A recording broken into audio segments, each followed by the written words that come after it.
Hey guys, Steven here, Fanatic Perspective. Chapter 4, baby!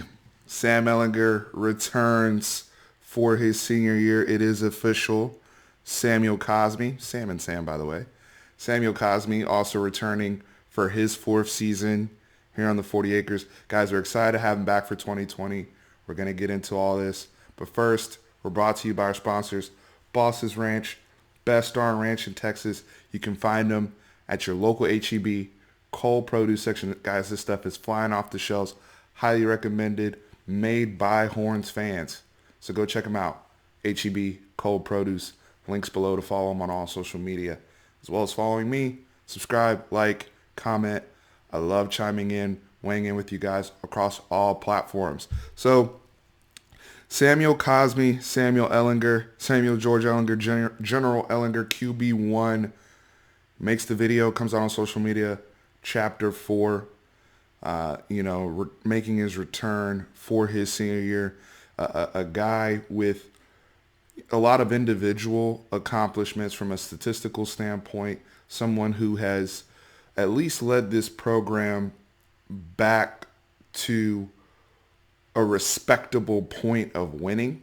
Now, can he get us to a point of where, we have the famous Texas is back and all that, but in all seriousness, getting us back to the point of winning the Big 12.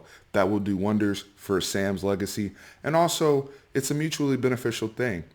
How can Sam continue to progress as a quarterback? He has an NFL dream as well, just as much as he has a Texas dream, and he's fulfilling that. And in the midst of that right now, and everything from the relationship of his with him and his father, and fulfilling the prophecy at Texas, but he also has NFL dreams and progressing as a passer, progressing as a quarterback, progressing as a decision maker to validate where he could possibly go, and now the 2021 NFL draft. So there's a lot on the table for Texas. There's a lot on the table for Sam.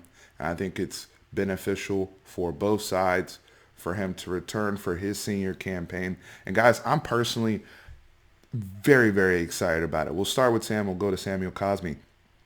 The senior leadership cannot be understated with what we need from the quarterback position going to next season. We have a new offensive coordinator and quarterback coach in Mike Yursich, and we will be refining and modifying the offense that we're running currently under Tom Herman. But whenever you're losing a guy like a Devin Duvernay, you're losing a guy like a Colin Johnson, we're losing our starting center and Zach Shackelford, who's also a captain. You're losing your left guard and Parker Braun. We need some stability there to kind of mold everything together and break everything in. How does this benefit Sam Ehlinger? Showing the NFL, hey, guys, parts are moving around me, but even with that, I was able to continuously get better, uplift my teammates, and still maintain that level of production, because you cannot argue Sam's production. He finished with 39 touchdowns this year. The year before, 41 touchdowns, despite missing almost two whole football games. That's remarkable production for any position in the country. You look at the returning Power 5 quarterbacks. He's amongst the top 3 in passing yards and productivity of guys coming back to school. So from an individual standpoint, Sam's been all the way there for us. Yes, he's had a couple games where he didn't play up to his normal standard, and I think Texas fans have been we've been overly critical of Sam in that regard, considering he's the best quarterback by a mile that we had in the previous decade, going back to Colt McCoy.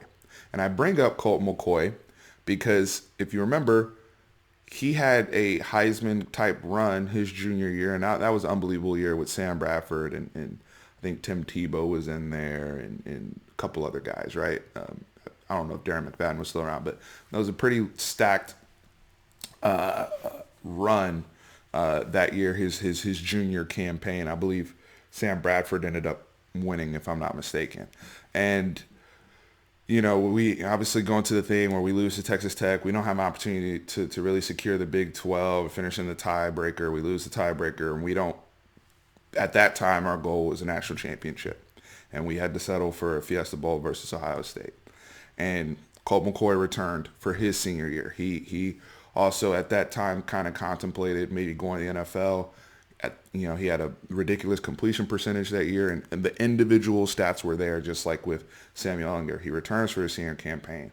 Jordan Shipley, running buddy, they go undefeated throughout the regular season. They secure the Big 12 title and at least had the opportunity to fight for that national championship, right? I look at it for Sam Ehlinger like getting your team back to Arlington and winning a Big 12 championship would do so much for his legacy. And anything beyond that, for me, is icing on the cake. But I want Sam Ehlinger to have a Big 12 title on his resume leaving college football, period.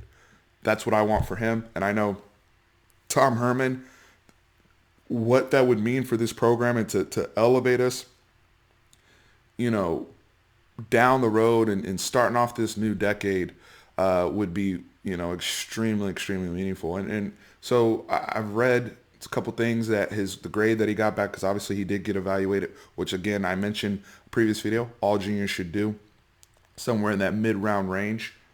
I would love to see, hopefully he progresses to the point, because one thing I will say with Sam Ehlinger, he has improved each year from a passing perspective, refining that technique. And look, the last thing I'll say is this. He had a very, very close relationship with Tim Beck, and he developed a lot under Tim Beck. Whether you like Tim Beck or not, you cannot deny the development with Sam Ehlinger and the relationship and the bond that those two men shared. Where can he go under Mike Yurcich? I do know this. Mason Rudolph has 1/10 of the heart that Sam Ehlinger does in the passion that I personally see.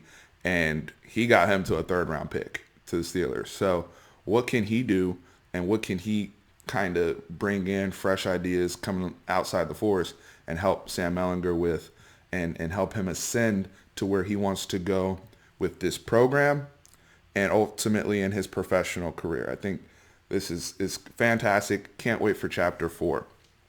Samuel Cosmi, left tackle, number 52, a guy who is going to be returning for his now redshirt junior year, fourth season as well, and one of the best run blocking offensive linemen in our conference. He's been grading well on that since his redshirt freshman year.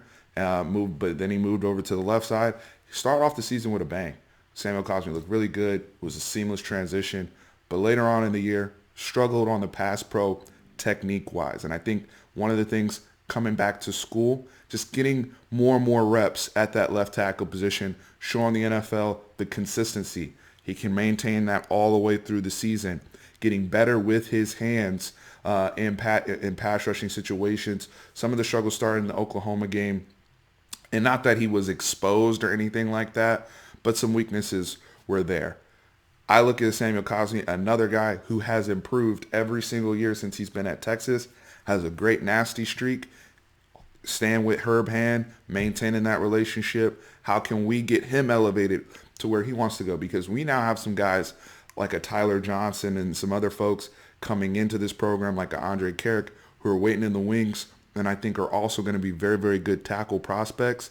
And if we can start to start up that pipeline again and getting people first, second round grades from the offensive line, that means we're back to winning football games and contending year in, year out for the Big 12 championship and possibly playoff contention. So I'm looking for Samuel Cosmi to have a big campaign, kill it this year, and get to the draft in 2021.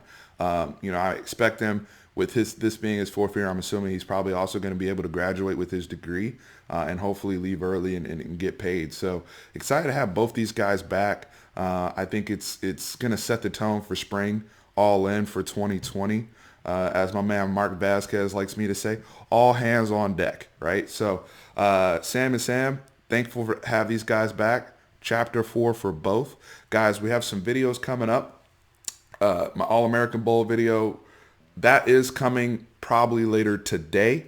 UT basketball, it's coming. It's just been brothers need to get their words where they need them to be very, very clear about what's going on there.